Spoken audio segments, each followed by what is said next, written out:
রুটি কাপড়া মাকান, এটাই আমার হিন্দুস্তান। রুটি কাপড়া মাকান না থাকলে কিছুই থাকবে না। আজকের এই মিটিং থেকে আওয়াজ উঠুক, রক্ত দেব, কলিজা দেব, কিন্তু বিনা যুদ্ধে 1 ইঞ্চি জমি আমরা ছাড়বো না। আমাদের শপথ, এনআরসি করতে দিচ্ছি না, দেব না।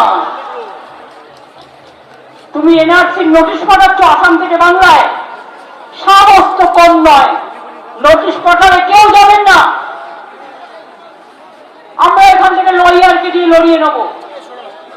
একদম যাবেন না, গেলেই জেলা পুড়ে যাবে।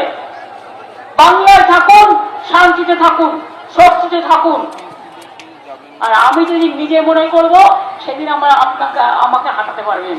আমি যেদিন নিজে মনে করব না, আপনার লোকেরাও আমায় ভোট দেবে। তার কারণ তাদেরও ঠিকানা চাই, তাদেরও আশ্রয় চাই, এটা মাথায় রাখবে।